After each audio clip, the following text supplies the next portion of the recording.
Hello everyone, welcome to new video. आज के इस वीडियो में आप सभी को एचसीएफ निकालना सिखाएंगे। तो सबसे पहले मैं दो संख्याओं का एचसीएफ निकालना सिखाता हूं, इसके बाद तीन संख्याओं का, चार संख्याओं का, सब कुछ आपको वीडियो को शुरू से लेकर अंत तक देखिएगा, सारी चीज़ें आपको समझ में आ जाएंगी। यहाँ पर जैसे बोलेगा 20 और 45 का एचसीएफ ज्ञात करिए, तो भाग विधि से बोलेगा तो हम सबसे पहले भाग विधि से इस प्रश्न को समझाते हैं। बोला है कि 20-45 का एचसीएफ ज्ञात करिए, तो 20 और 45 में सबसे बड़ी संख्या कौन सी है? 45। तो आप इस तरह से इसको क्या लिखिएगा? 45 लिख लीजिएगा। अब इसमें छोटी संख्या कौन है? 20 है, तो 20 से आप क्या करना है? इसमें भाग देना। जब 20 से भाग दोगे इसमें कितनी बार जाएगा? 20 20 20 दूना 40, दो बार जाएगा, तीन बार लेके जाओगे तो ज़्यादा हो जाएगा। 20 दूना कितना हो जाएगा? 40 हो जाएगा। अब 45 में से 40 घटाओगे कितना आएगा? 5 आएगा। अब यहाँ पर देखो 5 आ गया है। अगर यहाँ पर 0 0 आ गया होता तो जिस संख्या से भाग देने पे 0 आया होता वही क्या हो जाता? एचसीएफ हो जाता। लेकिन यहाँ पर शेषफल क्या? 5 बच रहा है, तो आपको करना क्या है जानते हो? इस तरह से फिर से आपको भाग का चिन्ह बनाना है। अब ये जो 20 है इसको हम क्या करेंगे? यहाँ पर लिख लेंगे। इस अब 5 से हम 20 में भाग देंगे, 5 चौके कितना होता है? 20 होता है। अब 20 में से 20 घटाओगे कितना आएगा? 0 आएगा। तो हमने किस संख्या से भाग दिया कि यहाँ पे 0 आया? तो 5 से भाग देने पे यहाँ पर क्या आ गया है? 0 आ गया है। तो जिस संख्या से भाग देने पे 0 आएगा वही इन दोनों का क्या हो जाएगा? एचसीएफ हो जाएगा। तो यहाँ पर लिखिएगा 20-45 का एचसीएफ कितना आया है? 5 आया है। कितना आया है? 5 आया है। ये इस प्रश्न का क्या होगा? आंसर होगा। अब इसी प्रश्न को अगर मान लो बोल दे गुणनखंड विधि से एचसीएफ ज्ञात करिए, ये जो आप निकालो ये भाग विधि से। अब यहीं पर मैं आपको इस प्रश्न को क्या बताता हूँ? गुणनखंड विधि से। तो यहाँ पर मैं क्या लिखूंगा? इस तरह से 20 लिखूंगा, आपको भी लिखना पड़ेगा।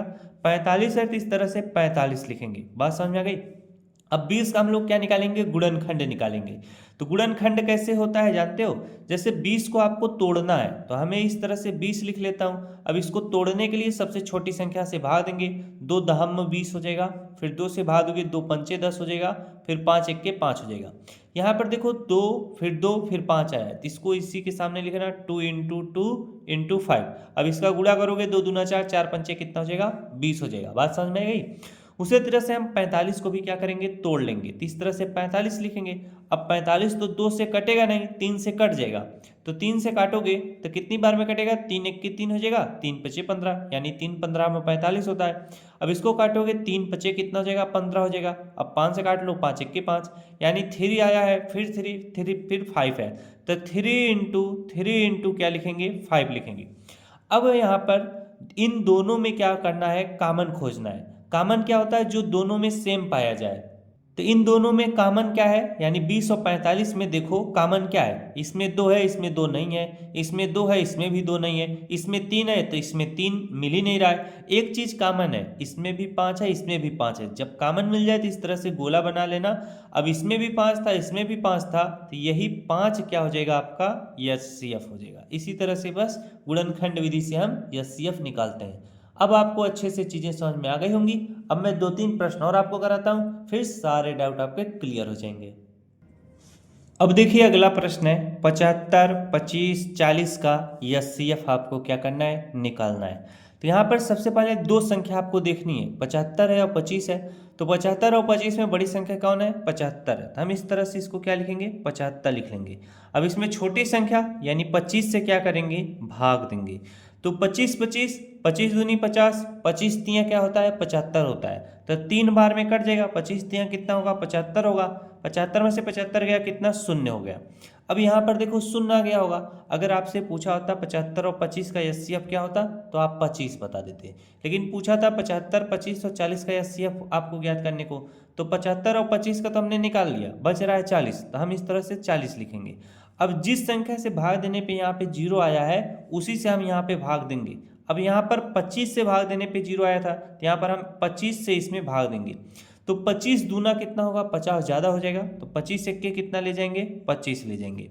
40 में से 25 घटाओगे तो 10 में से क्या 5 गया 5 आ जाएगा, 3 में से 2 गया कितना आएगा? 1 आएगा। अब यहाँ पे 15 है, अगर 0 आया होता तो काम बन गया होता। तो हम फिर से इस तरह से भाग का चिन्ह बनाएंगे। अब ये जो जिससे भाग दे रहे थे 25, इसको यहाँ पे लिखेंगे। अब 15 से 25 भाग दो, 15 दूना क्या होगा? 30 होगा, ज़्यादा हो जाएगा, तो 15 एक्के कितना जाएगा? 15 जाएगा। 25 में से 15 घटाओगे कितना आएगा, 5 में से 5 गया 0, 2 में से 1 गया कितना आएगा, 1 आएगा। अब यहाँ पे 10 बन गया, तो हम क्या करेंगे, फिर से इस तरह से भाग का चिन्ह बनाएंगे। अब 15 से भाग देने पे 10 आया था, तो ये 15 को हम क्या करेंगे, इसमें लिख लेंगे। 10 से 15 में भाग दो, 10 एक के कितना हो जाएगा आपका, 10 हो जाएगा। 15 में से 10 घटाओगे कितना आ जाएगा आपका, 5 आ जाएगा। अब यहाँ पर देखो 15 में से 10 घटा लिया आपने, 5 आया, तो यहाँ पर फिर से इस तरह से हम क्या करेंगे, भाग का चिन्ह बनाएंगे। अब इस 10 को हम यहाँ पर लिखेंगे, 5 दूना कितना हो जाएगा, 10 हो जाएगा। 10 में से 10 घटाओगे 0, अब नीचे 0 आ गया है, तो जिस संख्या से भाग देने पे 0 आया है उसी को हम लिखेंगे, यानी 75 25 40, यानी 75 25 40 का HCF कितना निकल कर आया है, HCF आपका 5 निकल कर आया है। ये आपका क्या हो जाएगा, आंसर हो जाएगा। तो जब भी ऐसा प्रश्न पूछेगा सेम इसी तरीके से आपको करना पड़ेगा। अब यहाँ पर चाहे 4 संख्याओं का HCF निकालने को बोले, चाहे 5 संख्याओं का, सेम इसी तरह से पहले 2 का निकालना, फिर जो बचेगा उसमें से निकालना, इसी तरह से हम आराम से HCF निकाल लेते हैं। तो अगर आपको वीडियो अच्छा लगा तो वीडियो को जरूर लाइक करना। अब इसी को गुणनखंड विधि से अगर आपको बोले तो उसको भी मैं अच्छे से समझा देता हूँ। जैसे यहाँ पे 75 है तो हम इस तरह से 75 लिख लेंगे, फिर हमारा 25 है तो 25 लिख लेंगे, फिर 40 है तो 40 लिख लेंगे। अब यहाँ पर हम क्या करेंगे, इसका गुणनखंड करेंगे। तो 75 का गुणनखंड जब निकालोगे तो 75 का गुणनखंड कर लो। अब ये किससे कटेगा, 3 से कट जाएगा, तो 3 दूना 6 हो जाएगा, 3 पचे 15 हो जाएगा। अब 3 से काटोगे तो ये नहीं कटेगा, डायरेक्ट 5 से कटेगा, 5 पचे 25, 5 एक के 5 हो जाएगा, यानी 3 5 5 आया है। तो 3 इंटू 5 लिखेंगे। 25 को हम क्या लिखेंगे, 5 इंटू 5 लिख लेंगे।